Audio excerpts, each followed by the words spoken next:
Pero que a lo que venimos, hoy Cristiano Ronaldo disputa su sexta Eurocopa, el único futbolista en la faz de la tierra con más participaciones en este torneo. Una Euro donde ya lo hemos visto entre lágrimas, dejando literalmente el pellejo en el campo por Portugal. Y por ello a continuación hoy conoceremos todas las Euros que CR7 ha pisado. Han pasado 20 años desde su primera Eurocopa en el 2004. Wow, 2004, el año más loco del fútbol. Pero bueno, no nos adelantemos, les habla como siempre su humilde servidor enmajado, que sin más preámbulo, empecemos.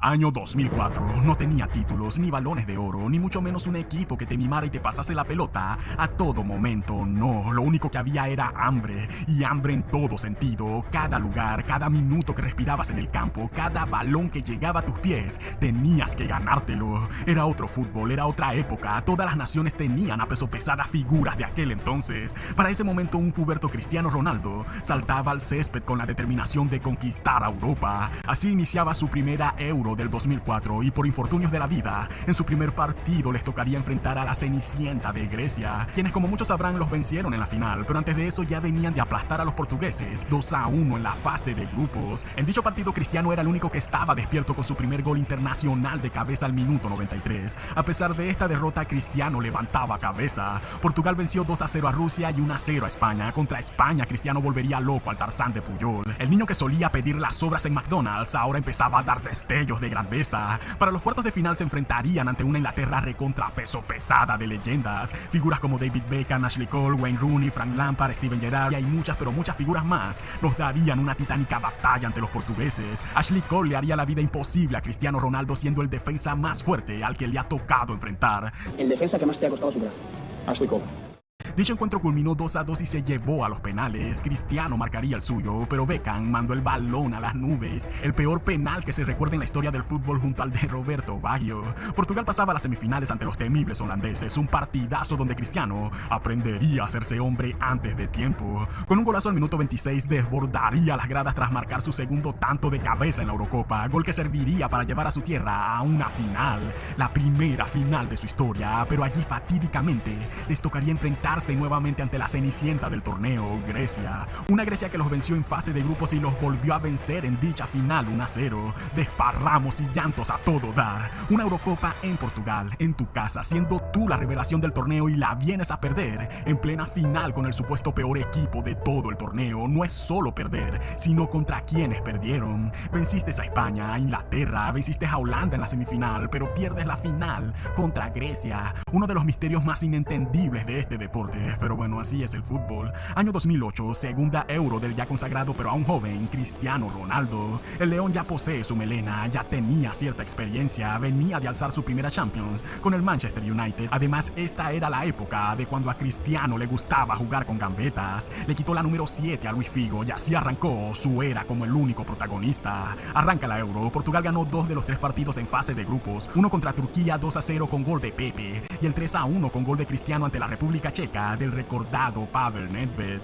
En los cuartos de final el sueño moriría antes de tiempo, esto en un partidazo contra los siempre fríos alemanes. Cristiano lo intentó más de una vez, pero la bendita pelota no entraba, además de ser el blanco de múltiples faltas. La Alemania de Michael Ballack enterró 3-2 a los portugueses. Año 2012, la tercera cita de la cabra de los goles en una Eurocopa, otra infartante Euro donde Cristiano daría que hablar. Portugal necesitaba ganar sí o sí en el último partido de la fase de grupos para poder avanzar. El problema es que este partido sería nuevamente contra los temibles holandeses. Cristiano diría: no hay problema, aquí no hay miedo. Cristiano se encargaría y marcaría el doblete para el 2-1. En cuartos de final de nuevo contra República Checa, marcó también el cabezazo para el 1-0, siendo elegido el jugador más valioso de la competición hasta ese entonces. El problema fue en la semifinal, sí, semifinal donde le tocaría enfrentarse a una endiablada España que venía de ganar la Euro del 2008, el Mundial del 2010 y venían con todo a ganar esa Euro del 2012. Nada que hacer. Portugal cae eliminada en la tanda de penales contra los españoles, sin embargo su hambre seguía intacta. Año 2016. La Eurocopa celebrada en Francia estaba aquí. La Portugal de Cristiano Ronaldo, siéndoles sinceros, estaba lejos de ser favorita para ganar dicha Euro. Cristiano Ronaldo estaba haciendo historia con el Real Madrid, pero como sabrán, las cosas solían cambiar cuando jugaba para su selección. CR7 para ese entonces ya era el mayor goleador histórico de Portugal, pero aún así no se le daba ganar un título para su nación. No lo había podido lograr antes y muchos apostaban a que ya no sería capaz de lograrlo ahora, pero la historia estaba a punto de cambiar. Como lo dije, muy pocos confiaban en Portugal. Para ese entonces la afición estaba mucho más pendiente de otros equipos con jugadores prometedores, como lo era la Francia de Griezmann, Pogba, Giroud y otras bestias. También la naciente Bélgica de titanes de la talla como Lukaku, Kevin De Bruyne y Eden Hazard, bueno, cuando marcaba y no se lesionaba. También estaba la Inglaterra del naciente Harry Kane. Era una Euro donde grandes estrellas del día de hoy estaban saliendo a la luz. La Portugal de un ya veterano Pepe y Cristiano Ronaldo no llamaba tanto la atención. Recordemos que futuras figuras como Bruno Fernández y Joao Félix aún no existían para esta selección en aquel entonces. Y bueno, arranca la Euro del 2016. La fase de grupos fue un infierno para Cristiano Ronaldo y sus compañeros, donde les tocaría el debut contra la selección de Islandia, donde un gol de Nani adelantaba a Portugal, pero tras un error defensivo llegaría Islandia a empatar el partido. En el segundo juego de la fase de grupos, Cristiano Ronaldo sería el hombre que más buscaba el gol. Tras varios remates, un cabezazo y un penal fallido, no pudo conseguir el tanto que le faltaba a Portugal para sus primeros 3 puntos. El partido terminó con otro empate 0-0. La cosa se puso fea. Estaban a un error más de quedar eliminados. En el tercer y último partido se jugarían la clasificación a octavos frente a la ya clasificada Hungría, y sería Hungría la primera en anotar con un brutal zurdazo. La afición de Portugal se venía abajo. Una cosa es ser eliminados en fases finales, pero que te eliminen en la fase de grupos es humillante. Tenían que hacer algo. El encuentro apenas empezaba, aunque daba tiempo para despertar. Poco antes de entrar al descanso, un remate del portugués Nani dejaría con vida a Portugal. Empataron 1-1. En el segundo tiempo comenzaría una guerra de golazos. Hungría se iría arriba de nuevo con un tanto de Balázs Dudak en el minuto 47, pero 3 minutos después comenzaría lo que podríamos denominar como la Cristiano dependencia. Allí CR7 apareció para empatar de nuevo el partido con un taconazo que dejaría anonadado a la afición de ambos equipos. Portugal respiraba,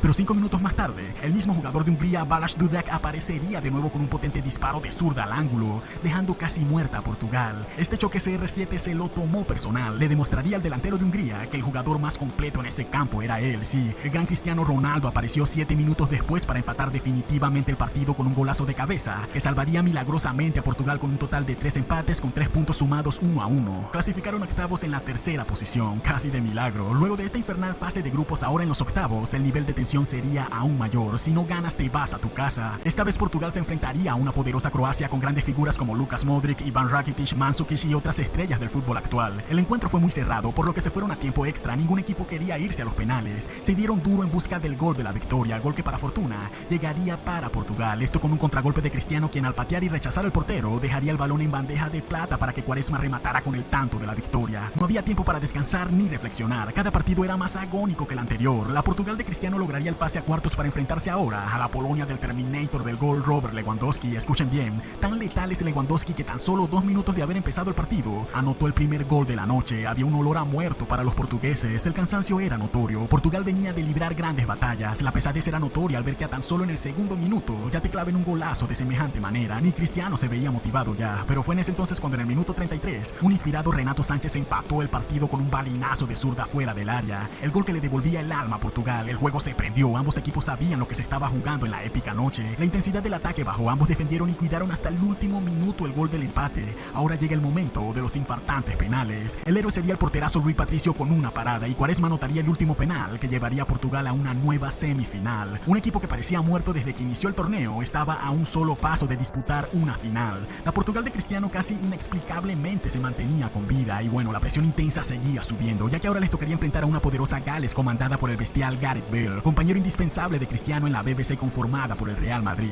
La selección de Gales venía destruyendo todo a su paso en esta Euro, pero ahora un inspirado CR7 se encargaría de hundirlos. Con un salto a lo Michael Jordan, Cristiano partiría las redes con un cabezazo que sepultaría a la selección de Gales en esa noche. La selección de Gales no había asimilado bien este golpe cuando 3 minutos después recibió el que terminó siendo el gol definitivo. Con un pase de Cristiano a Nani marcaría el gol que los llevarían a la final. Portugal y Cristiano Ronaldo tocarían una final de nuevo tras 12 años de aquella Eurocopa sufrida del año 2004. Era el momento de la revancha de su vida. Era todo o nada. Su rival en la final sería una temible Francia, sí, la Francia anfitriona de la Euro. Se iban pero con todo ante los portugueses. Pero la Portugal de CR7 no tenía miedo. Estaban cansados, sí, incluso algunos heridos, pero el espíritu de lucha estaba intacto. Ya no parecían portugueses, parecían espartanos dispuestos a morir en una guerra. Todos los ojos apuntaban a CR7. El momento de su mayor gloria había llegado, pero desgraciadamente la fatalidad tocaría su pierna en dicha final. El encuentro entre Portugal y Francia se puso violento. El blanco a destruir sería Cristiano Ronaldo. Ya venía desgastado por el sacrificio físico en los partidos anteriores. Su cuerpo no aguantaría muchas faltas sucias que se verían en aquella noche.